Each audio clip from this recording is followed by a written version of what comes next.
জাতীয় নির্বাচনের আগে তাদের বিচার শেষ করার কথা বলছে বা বিচার করার কথা বলছে। শুনেন, আপনারা ওই যে এনসিপি করতেন ছেলে পেলে রেলওয়ে, আমার ছেলে কত করে তো এখন আমার ছেলের রাইখাইলাম, ওই ছেলেটার চান্স পাইছে আমেরিকাতে, ওর বয়স 30 বছর, এদের চেয়ে বড়, ওই এমএতে ফার্স্ট ক্লাস ফার্স্ট। কিন্তু আমার যে মেজর ছেলেটা, আমার ছেলে আমার সাথে কত কথা বলে, আমি হাইসা হাইসা বলি বাবা এইভাবে বলে না ওইভাবে বলো। এই যে দলটা করছে যে ছেলেটা, তার বয়স মাত্র 26 বছর, আমার ছোট ছেলেটার চেয়ে 1 বছরের ছোট, আমার ছোট ছেলেটা। এখন এদের কথার উত্তর যদি আমাকে দিতে বলেন, এটা তো আইলরে ভাই কলির কাল, ছাগলে সাথে বাঘের গাল। এটা আমারকে বলতে হবে কি করলাম ভাই, গাজীর গীত গায়া 5 টাকা কামাই করলাম 1.5 টাকা খায়া। এইসব ছেলে পেলেদের কথার যদি উত্তর আমাকে দিতে হয়, আমি এদের বাপের চেয়েও 10 বছরের বড়। তাদের বিচার কি বিচার এই যে ছেলে সার্জিস ছেলেটা বলছে, ওই ছেলেটার বাড়ি হলো পঞ্চগড়ের একদম মাথায় বালিয়া আটোয়ারিতে তার বাড়ি।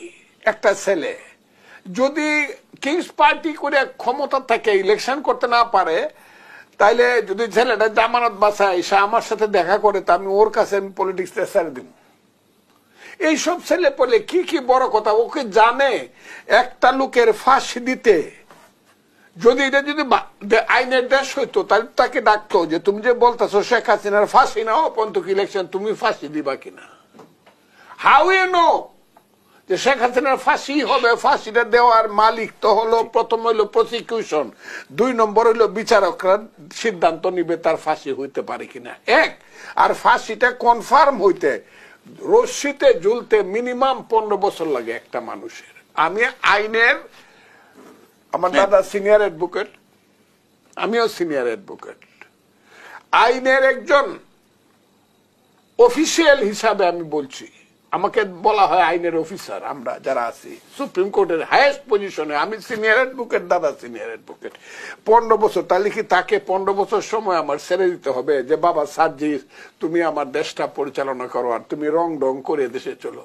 এইসব ছেলে পেলি কালকে যদি ওদের এই ক্ষমতা না থাকে, এই যে গরমটা না থাকে, পরশুদিন ফ্রিজ হয়ে যাবে এইসব ছেলে পেলে, ফ্রিজ। এদেরকে খুঁজে পাওয়া যাবে না, এরা কোথায়, তার বাড়িঘর কি, তাদের বাপদাদার নাম খুঁজে পাওয়া যাবে না। এইসব ছেলের উত্তর আমাদেরকে দিতে হবে রাজনীতিতে, এটা তো মনে করি না।